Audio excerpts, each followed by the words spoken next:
Hello friends, എല്ലാവർക്കും happy Onam.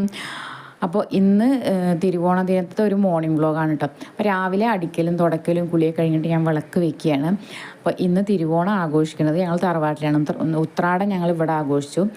അപ്പോൾ ഞാൻ അവിടേക്ക് പോകാൻ വേണ്ടിയിട്ട് വേഗം റെഡിയാവുമായിരുന്നു. അപ്പോൾ അങ്ങനെ കുളിയും കുറിയൊക്കെ കഴിഞ്ഞ് നേരെ പോവുകയാണ് കേട്ടോ. നല്ല മഴയാണ്, ഇന്നലെ തുടങ്ങിയ മഴയാണ് കേട്ടോ. മഴ തോർന്നിട്ട് തന്നെ എപ്പോഴും ചനി പിന്നെ ഇന്നലെ ചാറിയും കൊണ്ടിരിക്കുകയാണ്. ഞാൻ കുടയിൽ നിന്ന് എടുക്കാൻ നിന്നില്ല കേട്ടോ. വേഗം പോയി നോക്കുമ്പോഴേക്ക് അവിടെ ഏകദേശം പണിയൊക്കെ ഒരുങ്ങിയിട്ടുണ്ടായിരുന്നു. ഇതിൻ്റെ ഇളയിച്ചിയാണ്. അവൾ ഇനി സാമ്പാറും പിന്നെ കുറുമക്കറിയും കൂടി ഉണ്ടാക്കിയാൽ മതി കേട്ടോ. ബാക്കി എല്ലാം റെഡി ആയിട്ടുണ്ടായിരുന്നു. പിന്നെ ഞങ്ങൾ ഇന്ന് വെള്ളിയാഴ്ചയും കൂടി അല്ലേ, അപ്പോൾ ലളിതാ സഹസ്രനാമമൊക്കെ ചെല്ലൽ കഴിഞ്ഞ് പിന്നെ കുറച്ച് പൂവും കൂടി അറുത്ത് വന്ന് അവിടേക്ക് ഒന്ന് അലങ്കരിച്ചു. പിന്നെ പൂവിടാൻ വേണ്ടി നിന്നിട്ട് അപ്പോഴേക്കും മഴ കുറച്ച് തോർന്നിട്ടുണ്ടായിരുന്നു. പിന്നെ വീട്ടിൽ പൂവിട്ടിട്ട് പിന്നെ ഞങ്ങൾ അമ്പലത്തിലും കൂടി പൂവിട്ടു. പൂവ് വാങ്ങിച്ചത് കുറച്ച് അധികം ഉണ്ടായിരുന്നു. അപ്പോൾ നല്ല അടിപൊളിയായിട്ട് പൂവിട്ടു, കുട്ടികളൊക്കെ കൂടിയിട്ടോ. അത് കഴിഞ്ഞിട്ട് വേഗം ഡ്രസ്സ് മാറ്റിയിട്ട് പിന്നെ ഞങ്ങൾ കഴിക്കാൻ വേണ്ടി ഇരുന്നു. ഒരു 11 മണിയൊക്കെ ആയപ്പോഴേക്കും ഞങ്ങളുടെ കഴിക്കൽ കഴിഞ്ഞിട്ടുണ്ട് കേട്ടോ. അപ്പോൾ അച്ഛനും ഏട്ടനൊക്കെ അവിടെ ഇരുന്നു. പിന്നെ ഞങ്ങൾ ഇതാ കട്ടിലുമ്മയും കൂടി ഇരുന്നിട്ട് പിന്നെ വേഗം വീട്ടിലേക്ക് വരികയാണ് ചെയ്തത്. വീട്ടിലേക്ക് വരുമ്പോൾ കുറേ സമയമെടുത്തു, കാരണം ബസ്സൊന്നും ഇല്ലാതെ ആകെ കിട്ടിയിട്ടുണ്ടായിരുന്നു. പിന്നെ വീട്ടിൽ വന്നിട്ട് ആദ്യം അമ്മ എന്തൊക്കെ ഉണ്ടാക്കിയെന്നൊക്കെ ഒന്ന് നോക്കി.